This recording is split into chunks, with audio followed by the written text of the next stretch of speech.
अस्सलाम वालेकुम dear students, आज हम बात करेंगे कि कैसे हाइड्रोक्लोरिक एसिड का 1 मोलर सॉल्यूशन तैयार करते हैं।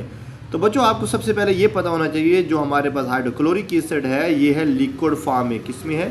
तो बच्चों ये आपको पता होना चाहिए जो लिक्विड होते हैं उनकी डेंसिटी होती है। क्या होती है? डेंसिटी होती है। जैसे कि हमारे पास ऑयल और वाटर है, ऑयल की डेंसिटी कम होती है, वो पानी के ऊपर फ्लोट करता है, तैरता है, ठीक है। इस तरह कोई भी आपके जो लिक्विड होता है उसकी डेंसिटी होती है। तो हमें ज़रूरत पड़ेगी कि कोई भी आपका लिक्विड में जिसकी आपने मोलैरिटी मालूम करनी है उसकी डेंसिटी की हमें ज़रूरत पड़ेगी। तो सबसे पहले हम बात करते हैं जो हाइड्रोक्लोरिक एसिड का जो मॉलिक्यूलर वेट है। तो बच्चों हम क्या करेंगे, जो मॉलिक्यूलर वेट है ऑफ HCl। तो ये बच्चों हमारे पास हाइड्रोजन हमें पता क्या होता है 1.008 होता है, लेकिन हमारे पास जो Cl है ये 35.5 ग्राम पर मोल होता है। इनको आप ऐड करेंगे तो 36.5 ग्राम पर मोल आ गया। तो ये तो मॉलिक्यूलर वेट है। अब हम बात करते हैं हाइड्रोक्लोरिक एसिड की HCl की जो डेंसिटी है वो कितनी होती है। तो डेंसिटी ऑफ HCl बच्चों हमारे पास होती है 1.18 ग्राम क्यूबिक सेंटीमीटर। तो ये होती है। अब जो हम बात करेंगे ये जो हमारे पास जो लैब में पड़ा होता है ये कितने मात्रा कितनी परसेंटेज में ये प्योर होता है। तो ये बच्चों ये भी हमने देखना होता है कि दो चीज़ें आपने माइंड में बैठा के रखनी है। परसेंटेज प्योरिटी ऑफ HCl, जो HCl होता है ये कितने परसेंट प्योर होता है बच्चों? ये 37% होता है, ठीक है। जैसे सल्फ्यूरिक एसिड है वो 98% प्योर होता है। तो बच्चों हमने क्या करना है, सबसे पहले इसका जो वॉल्यूम है वो मालूम करेंगे। तो उसके लिए हमारे पास जो डेंसिटी ऑलरेडी दी हुई, इसका जो फार्मूला होता है डेंसिटी का D=m/v होता है। तो आप इसको लाजमी इसको अंडरस्टैंड करें, समझने की कोशिश करें, इसकी प्रैक्टिस करें तो ईजिली आप कर लेंगे।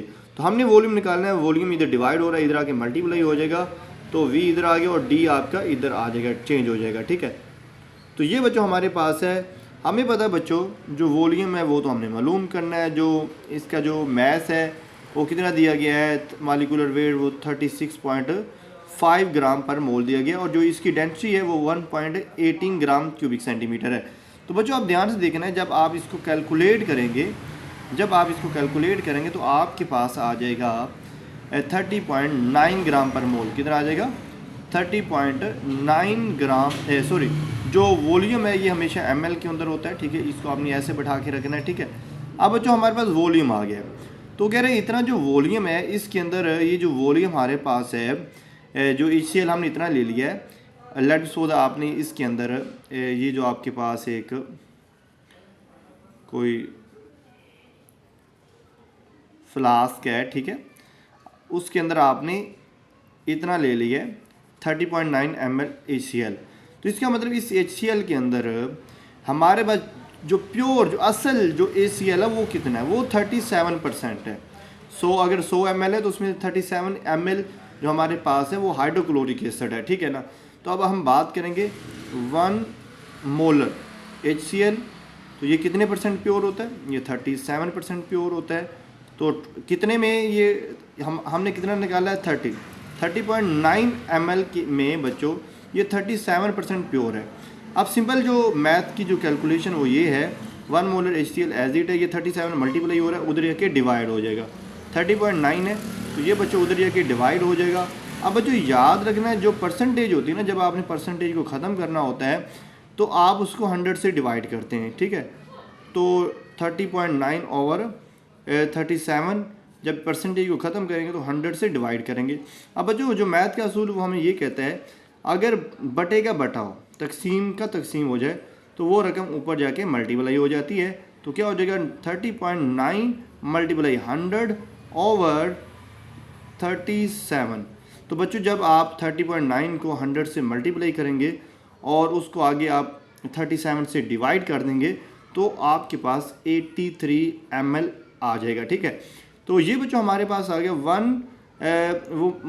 1 मोलर HCl जो बच्चों हमारे पास है ये 83 ml। आपने क्या करना है, 83 ml हाइड्रोक्लोरिक एसिड लेना है।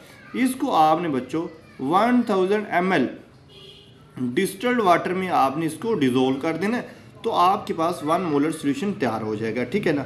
तो सिंपल आप कोई आप बीकर ले लें या फिर आप जो फनल है, जो मजरिंग जो इंस्ट्रूमेंट है उसमें आप 83 ml हाइड्रोक्लोरिक एसिड लें और उसको आप 1000 ml पानी में हल कर दें तो आपके पास क्या हो जाएगा 1 मोलर HCl तैयार हो जाएगा। अगर आपने बच्चों तैयार करने हैं 0.1 मोलर सोल्यूशन कैसे तैयार करते हैं, सिंपल है। तो आप इसको 1 मोलर को आप क्या करें बच्चों 10 से डिवाइड कर दें और इस तरह जो 83 ml है इसको भी आप 10 से डिवाइड कर दें तो ये बच्चों आपके पास 0.1 मोलर आ जाएगा। इसको आप करेंगे तो ये आपके पास 8.3 ml आ जाएगा। इसको आप आगे जैसे कि ऊपर हमने 1000 ml पानी में हल किया तो इसको भी आप क्या करें 1000 ml वाटर के अंदर हल करें तो आपके पास 0.1 मोलर सोल्यूशन भी तैयार हो जाएगा।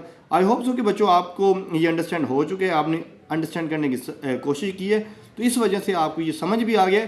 इसकी थोड़ी सी प्रैक्टिस कर लें, इसको अंडरस्टैंड करें और अपने दोस्तों को भी बताएं, शेयर करें ताकि सबका बेनिफिट हो जाए।